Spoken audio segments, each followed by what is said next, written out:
c'est de promouvoir l'expansion commerciale sous toutes ses formes et dans tous les secteurs d'activité, en mettant en relation les opérateurs économiques sénégalais et les opérateurs économiques du monde entier. Ouais. Mais moi, en tant que financier, moi je l'état financier de xool chiffre d'affaires laay xool. Ouais. Chiffre d'affaires CICES, qu'est-ce qui fait le chiffre d'affaires de CICES? ñu ne la FIDAC mooy def chiffre d'affaires benn yoon lay am ci at bi 50% haute du chiffre d'affaires c'est quoi? Location pavillon. ñu def ko ay dépôt ceeb. C'est pas la mission du CICES. man ne non lii moom il faut que mu dakk ba ñëw ne il faut diversifier revenir aux missions fondamentales. ba pare diversifier activité bi. moo tax ñu waraloon am activité yi fi doon am. amatu fi ñu andiwaat ko teg par exemple le salon de la santé. bi nga xam def nañ ko. 2018 daanaka la géejoon a am. ñu andiwaat le salon de la santé avec le ministère de la santé. donc mu doon salon boo xam bu mucc ayib boo xam te def nañ ko pavillon yi fees na les gens en demandent encore. pare ci loolu am nañ salon bi ñuy def ëllëg. ak le ministère de l'enseignement supérieur. sànq maa ngi koy wax ci sama définition mission CICES. promouvoir tous les secteurs d'activité. en réalité l'animation du secteur d'activité yëpp ministère yëpp CICES moo ko war a mën a porter. de par infrastructure bii ñu ko jox. donc foofu li ñuy repositionner waat. ça ne veut pas dire que phare bi dinañ ko bàyyi phare duñ ko bàyyi. la phare va continuer mais on va plus privilégier les salons spécialisés. pour les foires ñu am benn projet boo xamante ne ñu ngi ko duppee la foire des pôles régionaux. le poursuivre rek les référentiels bi dafa définir 8 pôles régionaux. c'est pas fortuit pôle boo ci gis am na richesse am na spécificité culturelle am na spécificité économique am. ñu ne dañuy ñëw déplacer fa foire bi pour jëmmal gox boobu lu mu am en tant que ci koom-koom ñu koy jëmmal. donc on est parti pour sortir de Dakar. pour les foires dem ci 8 pôles yëpp. pôle bu ci nekk ñu war fa mën a def foire.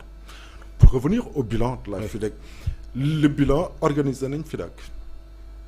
je veux dire en résumé on a battu tous les records.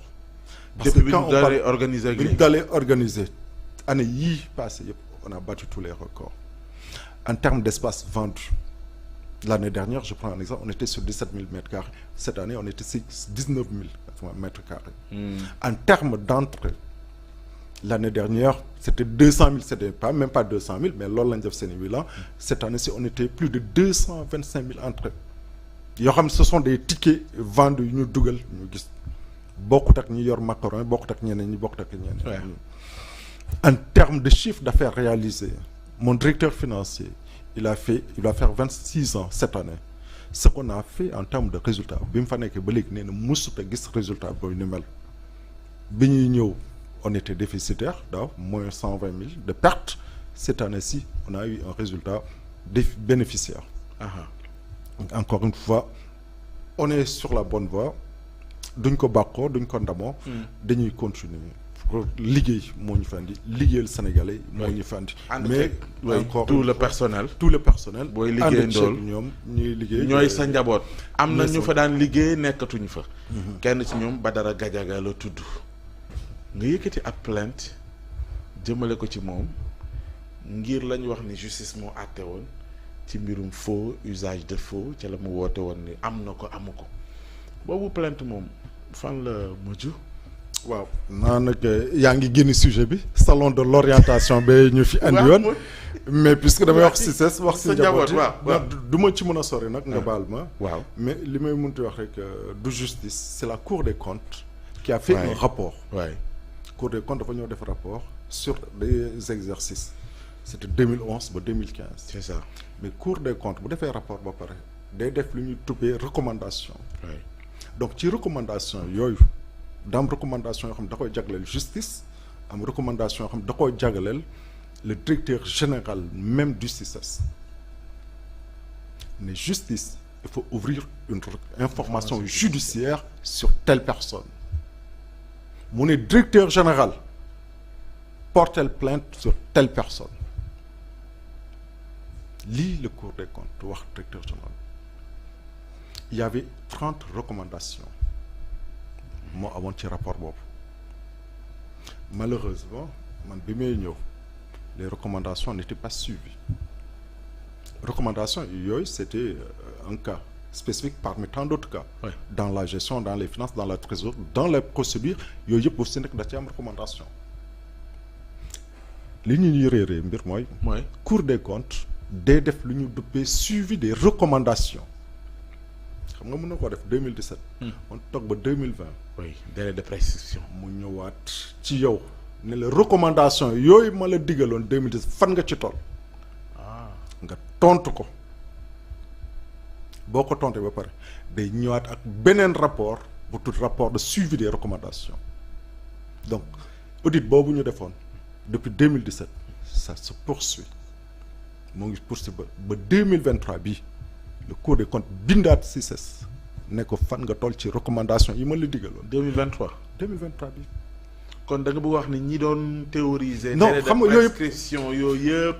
au regard de information bi nga joxe day tombe. Encore une fois loolu andiwuma fi question. oui justice la oui xam naa mais je vais juste j'ai suivi beaucoup de gens. effectivement ñu ciy wax. mais dañoo réeree mbir encore une fois. rapport bi yemul rek en 2017 bi ñu jógee 2017 en 2022 Cour des comptes dafa bindaat CICES ne ko fan nga toll ci recommandation yi. CICES tontu. mais lan. Cour des comptes jàngat recommandation yi ne ko sur les 30 seule une partie des recommandations ont été exécutées. Il reste plus que 54% des recommandations n'ont pas été exécutées. Cour des comptes bindaat ko ne ko recommandation yi def ko. en 2023 gii. d'accord nga ñëw fekk loolu yëpp ci sa table ji. parce que comme je dis. boo parce hérité entreprise tu hérites de l'actif comme d'un passif. et man bëgguma ëllëg Cour des comptes fekkaat ma fa. ne ma recommandation yi fan nga topp. man recommandation yi yëpp laay topp à la lettre. d'accord même dans la gestion parce que il était au feu de. des projecteurs ci jamono jooju. non je connais pas la personne. tey yéen gis ngeen ma je suis avare en bavardage. très rarement dans les plateaux et quand je pars sur les plateaux c'est parce que j'ai une activité bien définie. madame je pars sur l'activité ci ngay profité César gi cabaxal say questions yi xamoon naa ko di nga cabaxal sa question ma tontu la mais je suis très avare en bavardage je privilégie le travail. toujours travailler encore travailler comme disait l'autre. bien sûr et les résultats ont suivi. te mu ngi ci kanamu yoon. mu ngi ci ñu bàyyi yoon incha allah. on aura retenu li nga wax nii. que ni Cour des comptes day def suivi de cas. su defee ay recommandations. effectivement su dee ni gis nañu exécuté wuñ ko day bindaat. ni fan ngeen ci toll. et que bind na en 2022. bindaat en 2023 pour que ñu mën a topp yëf yi. xëy na yow mii bañ ñu bindaat laa waral plainte bi. ñu ngi lay gërëm di la sant bu baax message bi ngay jeexalee la. waaw message bi may jeexalee. mooy encore une fois di leen wax ni pour salon bi am suba. ñoo ngi koy jagleel encore une fois ndaw bëpp ndaw. dañ xam te yaa ngi waajal bac.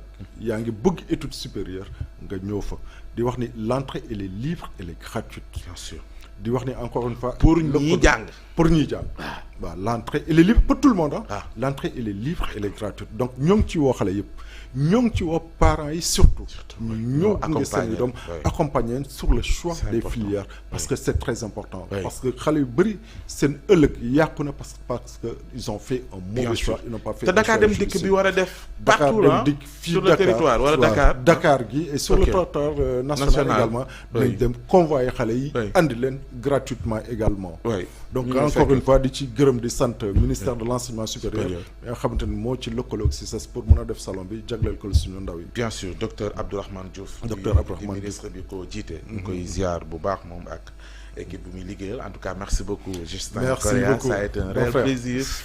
partagé ñu dalal la ci jotaay bi te xam naa ne du ñàkk incha allah nañu amal yeneen jotaay ndax mission yi fi décliné ak perspective yi nga xamante ne CICES ci la fas yéene soobu ci pôles territoriaux yaa ngi koy wax. ci amal ay foires yoo xam dañ koy décentraliser un peu partout ci yenn pôles yooyu.